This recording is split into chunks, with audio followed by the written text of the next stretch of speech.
Sensa 18 ára gamalt fyrirtæki og hefur starfað í upplýsingatækni frá upphafi. Við höfum verið sérfræðingar í netlausnum og samvinnulausnum og lausnum fyrir gagnaver, eða gagnaverslausnum. Og í upphafi að það vorum við miklu sérfræðingar, mikinn fókus. Störfuðum þannig í tæplega 12 ár og í 30 manna hóp sem var frekar þéttur og vann svona sem eitt teymi. Fyrir 6 árum síðan að það var tekið svo ákvörðun að kaupa annað fyrirtæki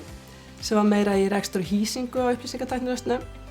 og líka að sameinast 80 manna hóp sem var hjá Símanum sem móðurfyrirtæki Sensa og láta Sensa taka yfir allri upplýsingatækni fyrir hönd Símasamsteypunnar. Í tengslu við þessa sameiningu eða að sameina þessa 3 hópa þá vorum við með 2 litla hópa sem höfðu ákveðna menningu, mjög líka en samt ekki svo sama.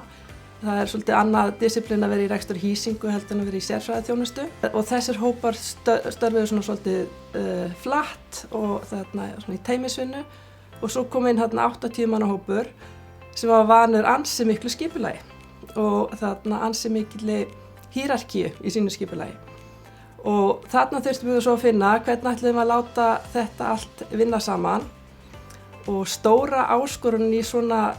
fyrirtæki sem þekkingafyrirtæki að hvernig tryggjum við að þekkingin og reynslan flæði allt fyrirtæki. Þannig að það var stóra áskorunin, hvernig tryggjum við það að þekkingin og reynslan flæði til viðskiptavinna í okkar lausnum sem við erum að bjóða þeim. Við fórum af stað fyrir 6 árum og það var farið í stefnumótun og við gerðum allt þetta vanalega sem gert og þegar við komum að því að við ætluðum að setja upp, við höfum svona hugmyndafræðina svolítið á hreinu. Okkar svona leiðarljós að okkur ekki sama, okkur ekki sama viðskiptavinnuna, okkur ekki sama hvort annað, okkur ekki sama fyrirtækið og okkur ekki sama eigendurnar. Og við vorum svona svolítið að reyna að velta fyrir okkur hvernig létum það lýsa í gegnum allt skipulagið. Og það var það gekk svolítið erfiðlega að finna skipurit sem hentaði til þess að leysa þetta flæði sem ég talaði áðan í kringu þekkinguna og reynsluna og vera líka að þjónusta svona ólík andlit viðskiptavina sem segja notenda þjónustu, sérfræði þjónustu og svo svona hardcore rekstri og hýsingu. Þannig að við fórum í gegnum marga, mikið veltumörgu fyrir okkur og horfðum á alls konar hugmyndafræði og alls konar aðferðafræði og ákveðum svo bara að fara okkar eigin leið. Hjá Sensa þá leggjum við mikla áherslu á að hafa þekkingu alls staðar í fyrirtækjum. Og meðal annars erum við með tækniborð sem fyrsta snerting okkar við viðskiptavininn og þar leggjum við mikla áherslu á að það sé mjög mikil og góð þekking. Við erum að horfa á að við viljum leysa verkefnin og vandamálin eins fljótt og mögulegt Þannig að við erum að reyna að tryggja að í 60-70% tilfella að þá viðskiptavinurinn að fá sína lausn við fyrsta samstarfið við starfsmann Sensa. Við vinnum saman í svona teymum þar sem að snúa að lausnum og sérhæfingu. Þar erum við að setja saman hópa fólki sem mislangt komið inn í sinni sérhæfingu og saman bera þau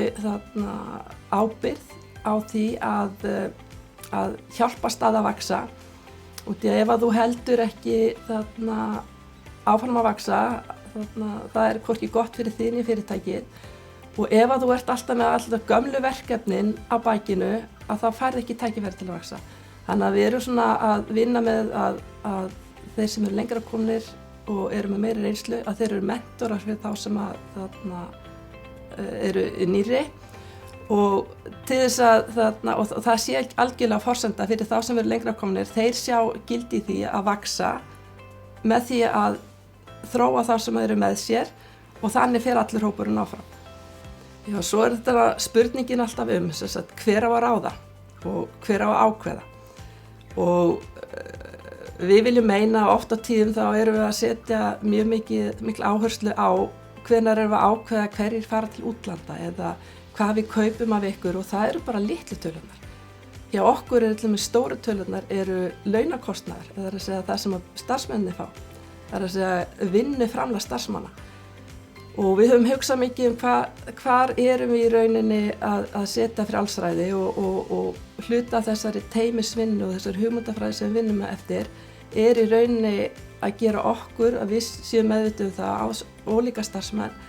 að þeir hafa í rauninni allt valdið út af því að framgangur og niðurstaða á fyrirtækinu byggist á því í hvað tími starfsmanna fer og á hvað þeir eru að horfa og hvaða lausnir þeir eru að setja sinn tíma í. Þannig að þeir hafa í rauninni mjög mikið ákvörðunarvald í hendi sér og við höfum ákveðið það að lausnahóparnir hafa til dæmis mikið vald í að ákveða hvert við förum áfram með ákvörðunarlausnir sem þar sem að stærstu ákvörðunir eru teknir í fyrirtækinu. Við höfum út í að við erum ISO-vottuð, við erum alls konar vottanir líka frá samstarfsaðilum. Þá eru flest tæknifyrirtæki vinna eftir svona stað að mál eru færð upp frá fyrsta, annað og þriðja stig eftir hvað þau eru alvarleg og líka ef að fyrsta stig getur ekki leyst og þá fer upp á annað upp á þriðja. Og í mörg ár núna höfum við svolítið verið að horfa framhjá því og sagt að þegar þú færð verkefni í hendur, farðu til þess sem þú veist að getur leyst það með þér. Þannig að þetta svona það sem til þess að tryggja að lausnatími sé sem stystur og fá þau alla eftir því sem ef að vandamálið alvarlegra og hefur meiri áhrif til dæmis hjá viðskiptavinni þá hefur starfsmaðurinn leyfi til þess að taka fleiri með sér í að leysa málið. Og þetta reyndar svona seinna fréttum við að þetta heitir swarming, við gerum okkur ekki alveg grein fyrir því en þetta það sem að menn eru svolítið að horfa til núna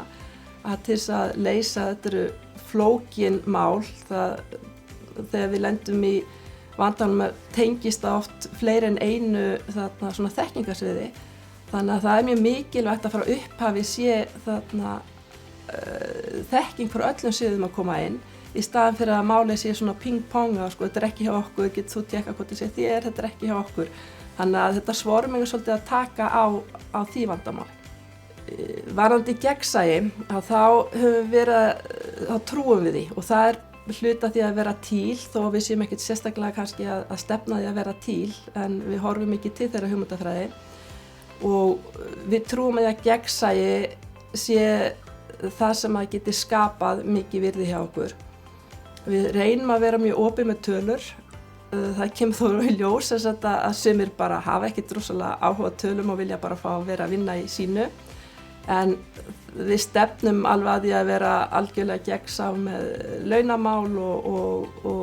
öll til máli snúa tekjum og gjöldum hjá okkur. Og ég sé í rauninni ekkert því til fyrirstöðu að það geti orðið. Við erum ekki komin alla leið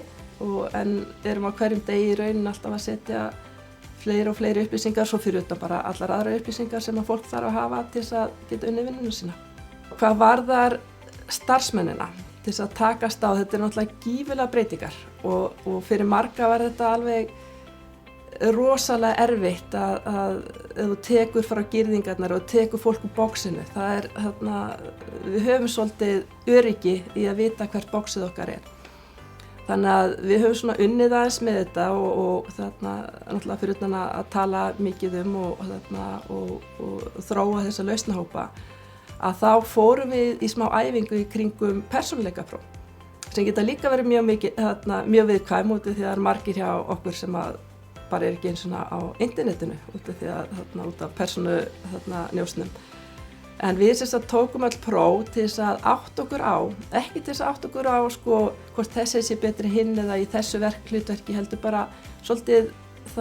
styrkleika og veikleika hvers annars og hvernig við vinnum í teymum.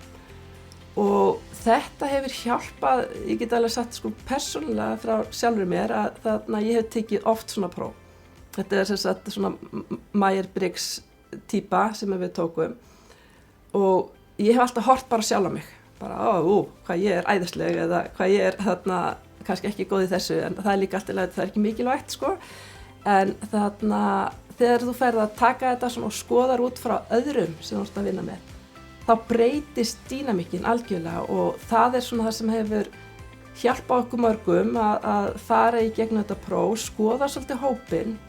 og þetta snýst ekki að segja að þú ert betri eða verri, heldur hver eru þínir eiginleikar